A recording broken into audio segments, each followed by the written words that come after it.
women are allowed to exist. Good news, women. You haven't been abolished by the British state quite yet. Don't worry, there's always next year. Yeah, well, I mean, obviously you can't stop progress. You can just slow it down a bit. But yeah, so this is essentially TERFs not being criminalised yet, although this will inevitably happen, and they've been deplatformed from absolutely everywhere anyway, so it's just one step away from total abolition. But yeah, so this was a lady called Maya Forstater, and she what does she do exactly? She was on a think tank, and they refused to renew her contract because she thought that men were male and women were female. That's where we are. Big think. Like, how much thinking did it take to get to that position? Yeah, she was accused of using offensive and exclusionary language in tweets. Big crime. Opposing government proposals, which were shelved later, to reform the Gender Recognition Act to allow people to self-identify as a particular gender. The panel was led by... That's part of what she was accused of? Yes. Opposing government proposals? Yes. Okay. And she tweeted about it in the wrong way. How dare you oppose progress? Yeah. But this was... and you may remember we covered this a few weeks ago because a Mr. Justice Chowdhury upheld her appeal because the tribunal that she had gone to said that Forstater's views were not worthy of respect in a democratic society. The idea that men are biologically male and women are biologically female was not worthy of respect. And so Justice Chowdhury is like, hang on. Lunatics. What's wrong with that exactly? Well, and it's not worthy of respect to the leftists. I guess not. So, but to a democratic society? But then neither's racial equality. So neither is the humanity of black people, it appears. But anyway, yeah, so she had lost her job at the think tank because she had claimed that her belief that people can't change their biological sex was a protected philosophical belief, and the judge had opposed it. She appealed, and Judge Chowdhury was like, well, it is a philosophical belief, and she should be able to hold it. He said, both beliefs may well be profoundly offensive and even distressing to many others. Who cares? But that's where we are. That's where we are. Literally, men are male. Oh, that's a profoundly offensive and distressing belief. But British law is such a mess. Like we're arguing about whether this belief can be allowed within It's our not even the society. law, it's the political landscape of the entire West. I mean, look what they're debating in the American school system. Look what their professors are doing. Look at where we are now. Like Liz Truss, yes, women have vaginas. Well, not all of them, Liz. Have you considered that? Joe Swinson, define woman. It's just that they've got nothing. But anyway, I mean, at least in the Americas, like, you don't have people arguing like this opinion should be illegal, so says the judge. Well, like here, we have judges saying this. Yeah, I suppose small mercies. But yeah, so he says, these beliefs may well be profoundly offensive and even distressing to many others, but they are beliefs that are and must be tolerated in a pluralist society, which is true. Only in a totalitarian society would you be unable to hold a different belief. But I love how these ones are okay. Which ones aren't okay then? Well, Nazism or totalitarianism, incidentally. Okay, you can't hold those beliefs in Britain. Yeah, the panel said That's what a free country looks like. Yeah, only views akin to Nazism or totalitarianism are unworthy of protections for rights and freedoms of expression of thought, which actually outlaws communism in that view. So good news for Novara Media. You're actually on the job now. I'm joking, obviously, that you're never going to be touched because you're left-wing and you're not allowed to be critiqued in this way. You'll never be brought before a judge for your totalitarian views. This woman will be. You won't. But it's also the prescription list we have in the UK. Groups get prescribed on their views if they're totalitarian and whatnot. But there's no domestic communist group that's on that list. But we do have fascist groups that are on that list. But communism is totalitarian, so... Don't know why they get an exemption. Yeah, Liz, it's Priti Patel. Go do something about it. It's actually the personal remit of Priti Patel as well to put groups on the prescription list. Go put the communist groups on the prescription list. There's nothing wrong with it. They're a bunch of totalitarians. The Nazis come out of the communists. You can't have one without the other. They are kissing cousins. But put them both. One of the Nazi groups is on there is for glorifying terrorism, which they did. But you can find a million communist groups in this country that also glorify terrorism. Not just glorify terrorism. They glorify the atrocities of Mao and Stalin. Like, I've seen it all over Twitter. Don't get banned. Don't get in no legal trouble. But we're like, yay, constitutionalism. Maybe men are men and women are women. And it's like, bam, you're in trouble. I say we, I didn't even do it. This lady did it. But yeah, so... But what I love about this, so the judgment doesn't mean that the committee has expressed any view on the merits of either side of the transgender debate. Nothing in it should be regarded as doing so. The judgment does not mean that those with gender-critical beliefs can misgender trans persons with impunity. So you might be allowed to believe that men are male and women are female, but you're not allowed to misgender a trans person with impunity. That would be a hate crime. Right, hang on. So freedom of speech in the UK goes as far as your mouth. Yes. And then that's it. You can't say anything. You're allowed to believe it, but if and I believe you're allowed to tweet the abstract theory that you are referring to, but you're not allowed to call a man Mr. if that man says, call me Miss. Britain isn't a free country. We don't have free speech. We are also a joke. Like I think I saw this earlier. Like it's listed not just as you've misgendered him, but in law it's listed as a harassment. So you've harassed a person, Right. Okay. by using the non-preferred pronoun. And also, I don't know how this extends to all other pronouns as well, because I mean we've seen within the RAF, for example, they're using like 12 or something. Like the leak we got in which all officers were to learn 12 by like tomorrow for total inclusivity.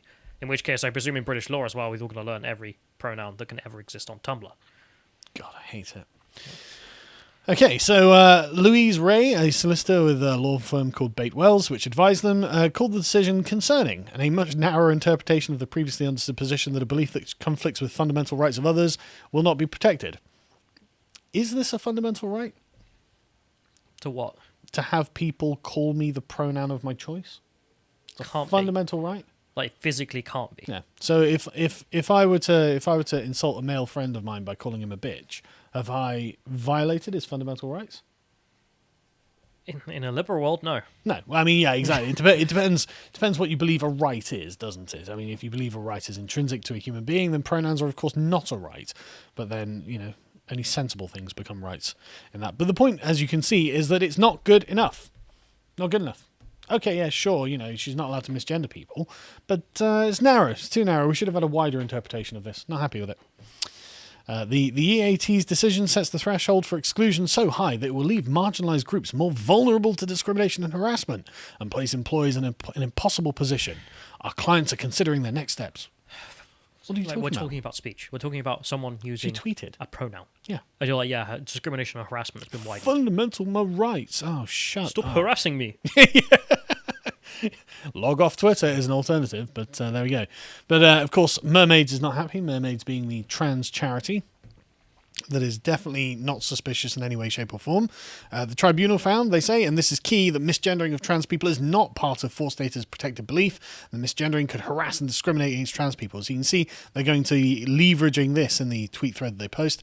This is going to be what they're leveraging. So, okay, you're allowed to believe it, but you're not allowed to say it. And if you say it, we're going to get you.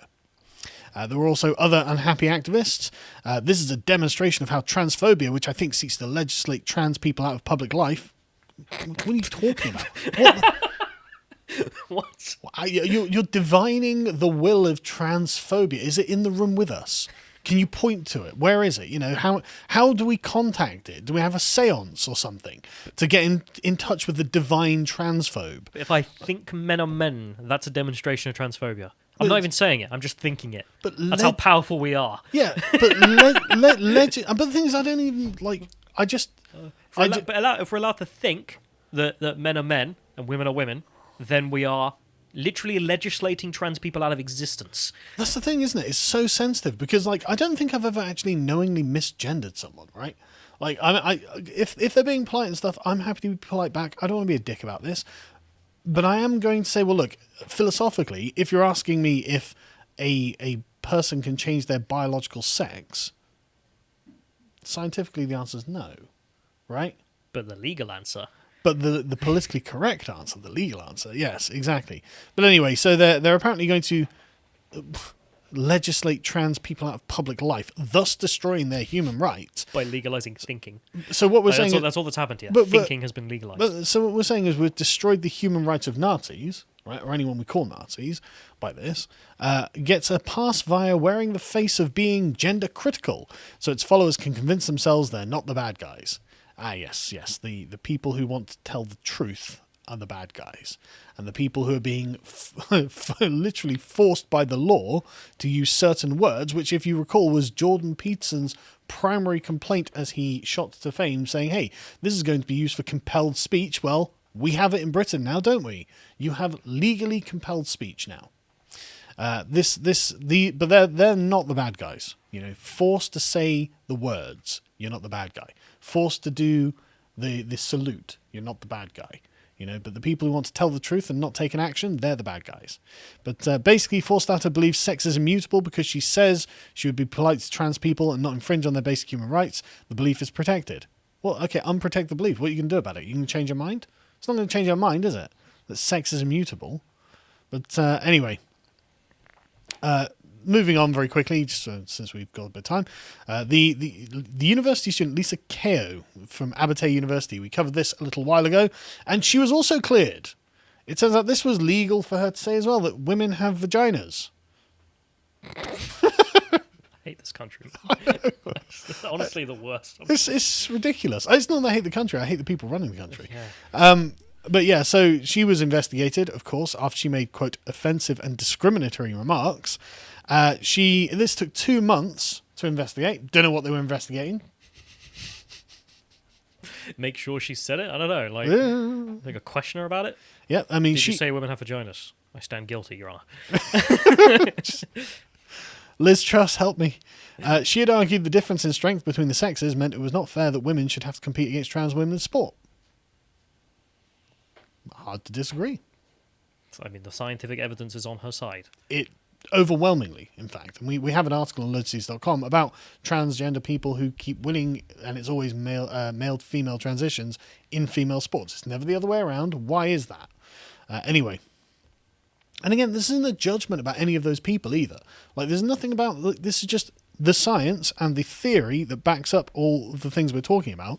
Just the truth appears to be on this side, not the pronoun side. But again, I'm not going to sit there and go, you know, look, you've made an effort to transition. I'm not going to be like, oh, sorry, mister, you know, sir. I'm not going to do that. That's a horrible thing to do. But, like, you can't tell people they're not allowed to believe something. I think in the case of normal speech with a normal person, sure. Like, but in the case of, say, the man who is a rapist and then was put into a female prison on his request, I really call him. Because but that's the still dude's illegal. a rapist. The Sure, law put me protects away. rapists. Like, I'm sorry, I misgendered the rapist that you guys put in the prison with women, and then he sexually assaulted them. Yeah. I'm the bad guy here. Yes, you are. Yeah. But yeah, so she received her letter from the chair of the Student Disciplinary Board informing her that the complaints have been dismissed. She was supported by SNP MP Joanna Cherry and the Free Speech Union, who were happy that they'd won the day on this. She said she'd been targeted in a modern-day witch hunt because of her gender-critical views, which is true. I have a quote from the Free Speech Union that she gave, actually. Go ahead. Read it. So she says, "No woman should face discrimination in the way I have because she believes in sex-based rights. I want to say a special thank you to the Free Speech Union for helping me through this stressful time." So that's from the lady who has been persecuted for saying women have vaginas. So this is why, as well, I find it amazing. I mean, I support the Free Speech Union, but I find it amazing it exists. Like, why? Why does it need to exist? Because we don't have free speech. There's no free speech union in America. Why? Because legally they have free speech. We get persecuted by our own government for pronouns. But yeah, so this was, you know, good, a good outcome, thankfully. But I mean, that doesn't say a lot, does it? Like, how's the war against the left going? Well, this woman didn't get kicked out of university for saying women have vaginas. Like, we're allowed to think that women are women, and we're allowed to say that women have vaginas. But you're not allowed to call a woman who doesn't have a vagina a man. Okay. If a man rapes a woman with her penis, that's what you've got to call it. I can't help but feel that we're kind of looking at the sort of fall of Constantinople here, right? Where, like, the entire Ottoman Empire, the entire Byzantine Empire has been taken over by the Ottomans, and we're just, like, standing there on the walls of Constantinople going, yes, we managed to be able to say the pronoun or something. It's like, yeah, okay, but look at where we are. Like, I'm gaining more and more sympathy with, you know how we covered these, like, Pakistani communities that have walled themselves off from the West? I don't blame you. Fair enough. I mean, build a wall. The wall just got 10 feet higher is what happened there. Like, I guess I'm going to go start rereading my Quran. Yeah. It was like, well, you guys need to integrate with the West. You know, us liberals are there. And they're like, yeah, but look behind you. Who's that? Yeah. It's like, yeah, women aren't women. I'm not with that guy.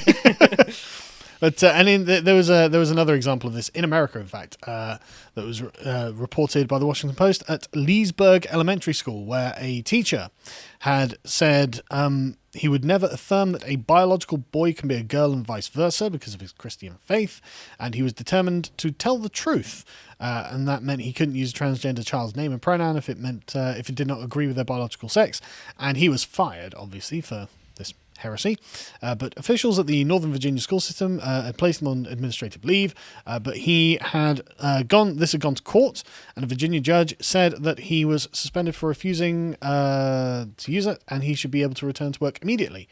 The 20th Circuit Judge, James E. Plowman Jr., sharply rebuked the public school for its treatment of the teacher and said it was an unconstitutional action in which he has been silenced and silences others from speaking publicly on the issue.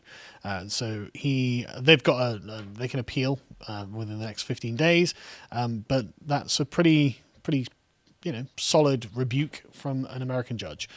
This is unacceptable. Just because he has an opinion that the woke brigade don't like doesn't mean he should lose his job. And unfortunately, you're just going to have to live with it. Not everyone has to agree with your view on gender, and that's good because your view on gender is not the normal view on gender worldwide or anywhere. It's not true. Well, yeah, that's fundamentally your problem. It doesn't correspond to reality. That's the problem. But yeah, you see the American judge is like, yeah, he can say that. British judge, you can't say it, but you can think it. Boy, land of the free. Like, no wonder so many people are trying to get into the United States. Yeah. But we get the response from Chris Candice Tuck, which is the transgender parent in London. He and his children, who are, I don't know whether his children are transgender, but he is, she is, I don't know. We're not given a pronoun here, so I'm not sure. They say he. Met Police. I don't know. Met Police, I'm quoting, right? He fears the ruling will encourage hateful rhetoric throughout the country. Good for you, but is it doing any of that? Also, would it even matter? Do we agree that this is hateful? No. Tuck said his 6-year-old son had long looked up to Cross as a role model, and the boy has a difficult time in school, and PE is his outlet because the guy was a PE teacher. My kids know I'm transgender, and many of our friends are transgender. They know the effects of these things like misgendering and dead naming can be. They're really upset today. They don't want to be in PE on Thursday. Oh dear. Well, that'll just be something they'll have to get over, isn't it? Like everyone else, when something happens they don't particularly like, but is one of those things you just have to live with. I would have thought, but then again, I'm some sort of dinosaur from the 90s when you were expected to take care of your own feelings. Not impose your feelings on the rest of the world. I also don't know whether... I mean, this joke gets made, but I have yet to see an actual rebuke to this joke, which is why can we not expand pronouns to mean literally any pronoun I want, such as the Right Honourable or His Majesty, and so on and so forth. I wouldn't mind changing my pronouns to Your Majesty. It sounds pretty good. Yeah, and then it's legally enforced by the police, a vice and virtue. But you could, if that's the case, I mean, you could use it to lock up so many leftists as well. It's like, my pronouns are My Majesty, please use them. And they're like, no, I'm not using that, Carl. And they're like, right, police, get him. Don't say he, you say sire. Thank you, okay? And if you don't, then of course. We also have honours here. I mean, people are knighted and become Sir so-and-so and Dame and whatnot. I mean, is that not also legally enforceable then? I mean, doctor? Like, if someone has a doctorate? Good question. A good question we do not have answers for. I guess we'll see it. So, eventually, it's going to come before the courts at some point, isn't it? So, God, I mean, we're literally going back to the feudal age. Like, you have to call him sir. Well, that's but that's the aspect. Or put you in the slammer, young boy. Yeah, but that's the aspect that this takes on. A certain group of people attach themselves the privilege of demanding that other people speak to them in a certain way. I mean, this is genuinely feudal aristocracy stuff, and that's one of the reasons that I oppose it. This is just, you don't have the right to do this. Don't you know I'm a trans aristocrat? Exactly. The trans aristocracy. If you enjoyed this segment from the podcast of the Lotus Eaters, you can watch the full broadcast live every weekday at 1 p.m. UK time on lotuseaters.com.